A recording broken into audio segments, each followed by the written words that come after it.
राधे राधे। कैसे हैं आप सब। आज हम अजय एकादशी व्रत कथा का श्रवण करेंगे।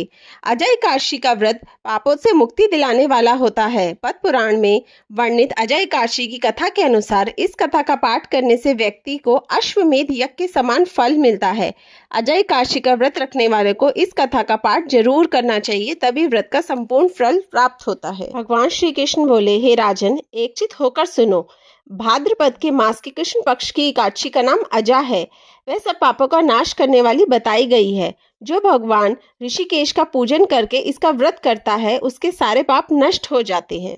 पूर्व काल में हरिश्चंद्र नामक एक विख्यात चक्रवर्ती राजा हो गए, जो समस्त भूमंडल के स्वामी और सत्य प्रतिज्ञ थे। एक समय किसी कर्म का फल भोग प्राप्त होने पर उन्हें राज्य से भ्रष्ट होना पड़ा। राजा ने अपनी पत्नी और पुत्र को बेचा, फिर अपने को भी बेच दिया। पुण्यात्मा होते हुए भी उन्हें चांडाल की दास्ता करनी पड़ी। वह मुंदा का कफन लिया करते थे, इतने पर भी निर्पशेष हरिश्चंद्र सत्य से विचलित नहीं हुए। इस प्रकार चांडाल की दास्ता करते अनेक उनके वर्ष बीत गए। उससे राजा को बड़ी चिंता हुई। वह अत्यंत दुखी होकर सोचने लगा, क्या करूं, कहाँ जाऊं, कैसे मेरा उद्धार होगा। इस प्रकार चिंता करते करते वे शोक के समुद्र में डूब गए।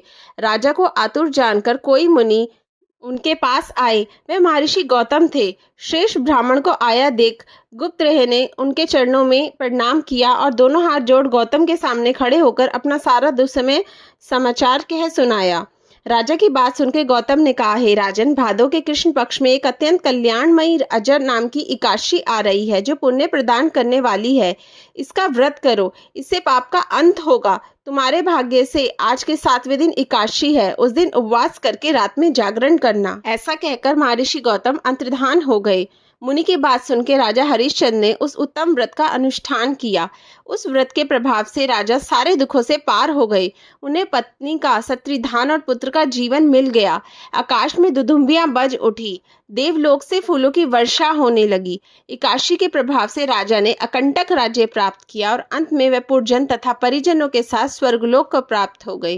राजा युधिष्ठिर, जो मनुष्य ऐसा व्रत करते हैं वे सब पापों से मुक्त हो स्वर्गलोक में जाते हैं। इसके पढ़ने और सुनने से अश्वमेध यज्ञ का फल मिलता है। अजय एकादशी की व्रत कथा समाप्त हुई।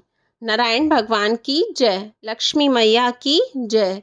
राधे राधे।